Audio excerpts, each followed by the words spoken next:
My name is Anna, and this week I will be defining what positive parenting is based on the 4 parenting styles.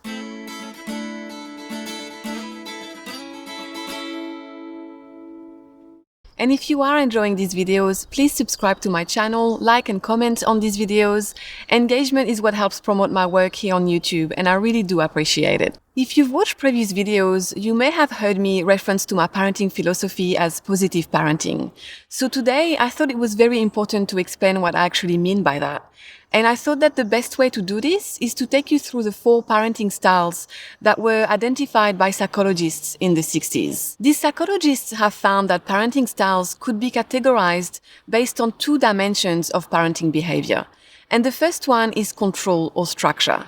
How involved are parents in the child's life? How much structure are they imposing on the child? And the second one is warmth or affection. How much affection are parents showing to their child? How accepting and sensitive are they to their child's emotional and developmental needs? And based on these 2 dimensions, they identified 4 parenting styles. Let's take a look. Based on these 2 dimensions of parenting behavior, we then have 4 types of parenting styles: authoritarian, authoritative, permissive, and uninvolved. Let's start with authoritarian, which is high control, low warmth. Authoritarian parents believe kids should follow the rules without exception. They are famous for saying, "because I said so." They are not interested in negotiating, and their focus is on obedience. It's very much a top-down approach. They also don't allow kids to get involved in problem-solving their own challenges. Instead, they make the rules and enforce the consequences with little regard for a child's opinion. Authoritarian parents may use punishments instead of discipline. So rather than teach a child how to make better choices, they're invested in making kids feel sorry for their mistakes. This is very much the view that kids are to be seen but not heard. Let's move on to uninvolved parenting. This is low control and low warmth. Uninvolved parents tend to have little knowledge of what their children are doing. There tend to be few rules. Children may not receive much guidance, nurturing, and parental attention. Uninvolved parents expect children to raise themselves. They don't devote much time or energy into meeting children's basic needs. Uninvolved parents may be neglectful, but it's not always intentional. A parent with mental health issues or substance abuse problems, for example, may not be able to care for a child's physical or emotional needs on a consistent basis. At other times, uninvolved parents lack knowledge about child development. And sometimes they're simply overwhelmed with other problems like work and paying bills. We then have permissive parenting, which is high warmth but low control. Permissive parents are lenient. Kids run the show. Anything goes. It's basically whatever you want. The parent makes few demands and rarely uses punishment. Permissive parents usually take on more of a friend role than a parent role. They often encourage their children to talk with them about their problems, but they usually don't put much effort into discouraging poor behavior or poor choices. They love their children so much, but they are afraid of their kids' feelings. They want their kids to be happy all of the time, which is why they often don't go through with the rules. The last parenting style is called authoritative parenting, not to be confused with authoritarian parenting. The authoritative approach to parenting has been shown to lead to the best outcomes in kids, including better emotional health, social skills, more resiliency, and more secure attachments with their parents. Authoritative parents are warm and responsive, attentive to their child's needs. They have high expectation for appropriate behavior. Their firm limits are explained and consistently enforced. They give the child the freedom to make decisions for himself. They encourage joint decision-making and compromise and listen to the child's opinion and viewpoints. Authoritative parents have rules and they use consequences like authoritarian parents, but they also take their children's opinions into account. They validate their children's feelings while also making it clear that the adults are ultimately in charge. When kids do something wrong, authoritative parents will discipline by talking with them about it, guiding and teaching their kids, while modifying their expectations depending on the situation and a child's individual needs. Like permissive parents, authoritative parents are responsive, nurturing, and involved, but unlike permissive parents, authoritative parents don't let their kids get away with bad behavior.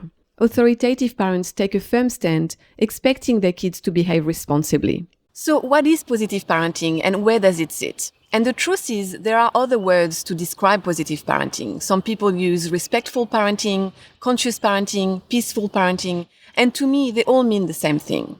They all sit within the authoritative parenting style. Because it is a spectrum, and within that authoritative parenting style, we might all have different parenting practices. So for example, in our house, we do not believe in reward charts, but I know that some other families within the authoritative parenting style will be using reward charts. One key element that I'd like to discuss is the very important distinction between positive parenting and permissive parenting. Because I know that for myself and for a lot of people, this is one area of struggle when we go through our positive parenting journey. Being respectful of your child means placing limits and boundaries on things that they are not capable of understanding and controlling yet. I have summarized 2 books already that looked at the neuroscience behind the child's brain, The Whole Brain Child and No Drama Discipline. When we looked at this, we realized that their logical brain is underdeveloped and doesn't actually mature before they are 25 years old. So it is our job as parents to hold boundaries for our kids because they are literally incapable of making good decisions and managing their emotions. So for example, they won't be able to manage their bedtime by themselves, eating healthy food, or managing their screen time. And so when you understand the neuroscience, you then realize that placing limits and boundaries is actually the most loving thing you can do for your child. And they really need them to thrive and feel secure. So how do we set and hold boundaries without falling into the authoritarian style of parenting? And what I've come to realize is that we all have boundaries that we actually excel at. We can hold them very easily without even thinking about them. For example, the boundaries around safety. If your child starts running in the parking lot, you will be very assertive and firm. It will be very easy for you to set that boundary and hold it. So what has helped me is to actually look at what boundaries come easily to me and how I feel and how I act around those boundaries. And so one example for me is that bedtime is a boundary that comes so easily to me. Granted that my kids are now 5 and 7 year olds, so they are old enough to know that they need to be in bed at 7 p.m. So for me, when I looked at this, I realized that I am super assertive and firm and I do not joke around. They go to bed, but I am not an authoritarian parent. I help them and I take them to bed. But if they come out of their bedroom, I will very easily bring them back firmly, not even discussing it. And it happened in the past a few times and they never did it again. So it's about replicating what I do there with other boundaries. It's about being an assertive and firm leader. But the key is to actually be completely emotionally detached from it. Because I think that the very fine line between positive parenting and authoritarian parenting is when we start yelling and being very emotionally driven in our reaction. So it's about holding the boundary and accepting that our child won't be happy about it. But we are fine. We are not connected to their emotions. Their emotions are theirs to have, but we will not engage in that emotional reaction with them. We will not engage in a power struggle. So in thinking about boundaries, it's actually very important to think about boundaries proactively. What boundaries and limits do you want to set in your family? And the last thing I want to mention is that it's crucial to understand the different stages of development of children, so that our limits actually take into consideration our children's ability. Another thing in our house is that we try to use natural consequences when problems occur. So for example, if my kids are standing up and not sitting at the dinner table, I will take their plate away and tell them that when you are standing up and not sitting at the table, you are telling me you're not hungry anymore and I will be taking your plate away, which is a natural consequence. That's it for today. If you have enjoyed this video, please leave me a like and please leave me a comment if you have any experiences you'd like to share. Thanks for watching and keep growing.